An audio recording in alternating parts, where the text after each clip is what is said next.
গান শুনলাম, যাবি যদি মাসুক রূপ দর্শনে, আল্লাহর আশেকান বস অলি আল্লাহর ধ্যানে। এই গানটা শুনলাম। আরেকটা গান শুনলাম, মানুষ ছাড়া খেপারে তুই মূল হারাবি, একজন মানুষ ভজিলেই শোনার মানুষ হবি। আরেকটা গান শুনলাম, যার তার ভজনা করো, থাকি এমন এ সংসারে, তালাশ করো তারে। আরেকটা গানও শুনেছি। মোটামুটি এক গানের ফিনিশিং করতে গিয়া 4টি গান আমরা অতীব চমৎকার শুনে ফেলেছি। সেই জন্য এবারে আর একটু চাপটা বেশি দিতে চাইলাম না। দয়াল জন্য আমার প্রতি সদয় হয়, রাগ না হয়। বস গিয়া অলি আল্লাহর ধ্যানে। এইখানে একটা কথা আসছে, কামেল পীরের কাছে নিলে তালকিন, নবী আসিবে সেই দিন, পীরের রূপ মিলিবে হাসর ময়দানে, হৃদয়ে রাখিলে চিন, মিলিবে হাসরের দিন। আমার একটু জানার দরকার, পীরের কাছে নিলে তালকিন, নবী আসিবে সেই দিন, পীরের রূপ মিলিবে হাসর ময়দানে। আচ্ছা, আমি যদি কর্ম না করি, আমার পীরের রূপটা নাও তো মিলতে পারে, তাই না? কর্মটা আমার জানতে হবে না, শিখতে হবে না। না শিখলে তো আমার পীর, আমার বান্ধব হাসরের ময়দানে আল্লাহ ওয়াহিদুল কাহার হয়ে দাঁড়াইব। সেদিন আমার বান্ধব যদি আমার প্রতি সদয় না হয়, আমি যদি আমার দয়ালকে দেখে না চিনি, না বুঝি, দয়াল যদি আমার কাছে না আসে, তাহলে এই পাপী দেহটা নিয়ে গুরুর কাছে যাওয়ার কোনো প্রশ্নই আসে না। আমার দয়াল যেন একটু বলে, পীরের কাছে কি তালকিন নিলে কাল হাসরের মাঠে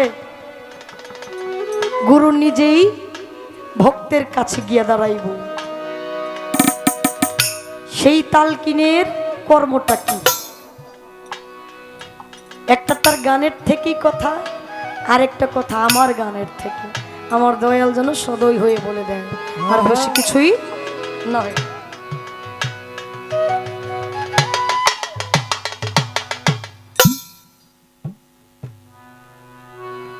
বিচ্ছেদে এখনো রূপান্তরিত হই নাই, বিচ্ছেদে যাওয়া হয় নাই। রাত্র বাজে কয়টা? 2টা না? 2টা।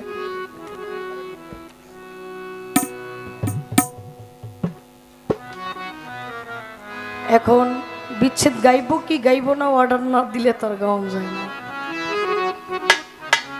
আমার কাছে এই গানটা দেওয়া হয়েছে প্রায় 1.5 মাস আগে।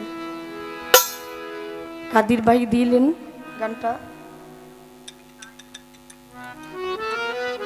তো আমি বললাম শিল্পীকে, ভাই ভাইয়ের কথা বললেন।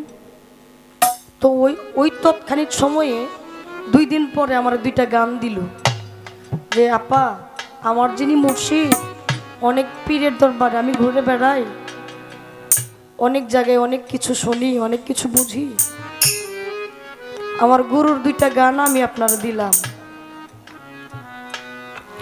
এই 2টা গানের মধ্য থেকে একটা গান, যে কোনো একটা গান আপনি গাইন।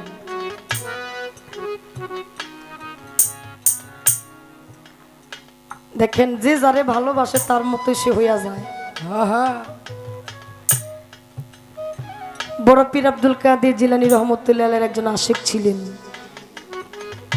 বড় পীর আব্দুল কাদের জিলানী রহমতুল্লাহ আলাইহি যখন তার গদিতে বসতেন, তার জায়গায় বসতেন, ওই এরিয়ার মধ্যে প্রহরী থাকতো, দেখাশোনা করত। কিন্তু একটা লোক বড় পীরের বাড়ি পার হইয়া তার গুরুর বাড়ি, কিন্তু যখনই বড় পীরের বাড়ি আসতো, আসার আগ মুহূর্তে নিজের কাছের গামছাটা নিয়া চোখ 2টা আগে বান্ধিত, বান্ধা বড় পীরের বাড়ি পার হইলে তারপরে আবার খুইলা ফেলতো। এইভাবে প্রত্যেক দিন এইরকম করত। হঠাৎ করে এক লোক গিয়ে বড় পীরকে বলতেছে, হুজুর আপনি তো বড় পীর, আপনার এক নজর দেখার জন্য মানুষ কত পাগল। কিন্তু সবাই দেখার জন্য পাগল, কিন্তু একটা লোক আছে আপনার বাড়িতে আসলে, আপনার বাড়ির কাছে আসলে গামছা দিয়ে চোখ বাঁধে, শুধু আপনারে না আপনার বাড়িও দেখে না। বড় পীর কই, কি ব্যাপার? আমি বড় পীর, আমারে দেখে না, এরকম কে? আচ্ছা তোমরা একটা কাজ করে ধরে নিয়ে আইসো তোমার কাছে। পরের দিন যখন যাইতেছে বড় পীরের বাড়ির কাছে আসছে, ওই সুন্দর কইরা গামছাটা নিয়ে চোখ বাঁধছে। ওই সময় প্রহরীরা গিয়া ধরছে, কই তোমারে বলছে হুজুর আজকে বড় পীরের সাথে দেখা করার জন্য। ওই ব্যক্তি কই, না আমি যাব না। বলে না যাইতে হবে, হুজুর কইছে যাইতে হবে। ওই ব্যক্তি বলে যাব না।